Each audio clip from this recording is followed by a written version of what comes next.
Good Morning Business, le débat. Avec Jean-Marc Daniel, Nicolas Dose, vous avez cru au rebond, vous avez cru qu'il allait durer, voilà le reconfinement. Nicolas Dose, ça y est, c'est le coup de grâce. Alors moi j'ai envie d'en savoir plus parce que... Envie d'y croire. Mais non, mais attendez, si on me dit reconfinement et qu'on me dit que c'est un reconfinement mais moins trash qu'en mars-avril, c'est quoi? Parce que si c'est métro, boulot, dodo, ça veut dire que je me lève le matin, que je vais travailler, que je rentre le soir et qu'effectivement après je bouge plus. Ça s'appelle un couvre-feu. Ça s'appelle pas un reconfinement. Ouais. Après, si c'est un reconfinement en laissant uniquement le BTP et l'enseignement ouvert de manière à ce que les parents puissent travailler tranquilles sans les gamins dans les pattes à la maison, c'est un peu moins violent que le premier, mais ça ressemble quand même pas mal au premier. Moi, j'attends d'avoir la liste de tous les secteurs qui seront considérés comme non essentiels et qui seront fermés administrativement. Quid, par exemple, des commerces de vêtements, quid des centres commerciaux, tout ça. Centres commerciaux alimentaires, oui. Non, mais commerciaux, oui, mais les grands malls avec les enseignes. Donc, pour l'instant, je manque de détails. Est-ce que ma boutique de vêtements peut ouvrir? Est-ce que je suis fleuriste? Est-ce que je peux ouvrir? Alors si je suis boulanger, oui je pourrais. Si je suis boucher, charcutier, je pourrais. Ça j'ai bien compris. Et finalement, là pour l'instant j'en suis à une photographie qui ressemble pas mal à celle de mars-avril. Ou alors c'est un couvre-feu dès 19h.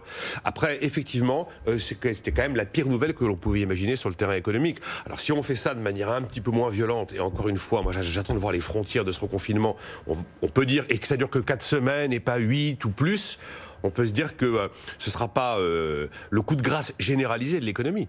Mais il y a plein d'entreprises qui ne vont pas s'en relever. On peut faire la liste éternelle de aérien, aéronautique, hôtel, café, restaurant, discothèque, événementiel, culture, spectacle, sport.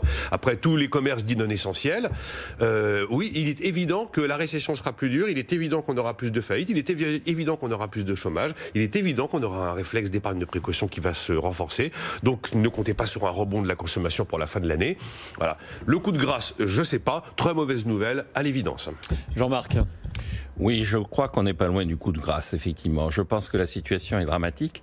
L'OCDE a essayé de formaliser cet été un scénario avec une deuxième vague, parce que tant qu'on n'a pas trouvé de médicaments et tant qu'on n'a pas trouvé de vaccin, la maladie est toujours là. La maladie, elle ne va pas s'éteindre, contrairement à ce que certains ont pu nous annoncer, comme ça, du simple fait de la bénévolence de la nature. Et donc, l'OCDE avait dit, il y a 4 pays, effectivement, qui vont s'enfoncer. Si on reproduit les schémas qu'ils ont menés au printemps dernier, c'est l'Espagne, la France, le Royaume-Uni et l'Italie. Et donc, ces 4 pays vont avoir une récession que l'OCDE évalue entre 15 et 20%. 15 et 20% de récession pour l'année 2020, au total. Sachant que, en parallèle, vous avez la Suède qui aura une récession de moins 5, moins 6%, et la Corée qui aura pratiquement maintenu son PIB au niveau de 2010. Et la Chine qui sera dans le et vert. La Chine qui aura une croissance entre 1,5 et 2,5%.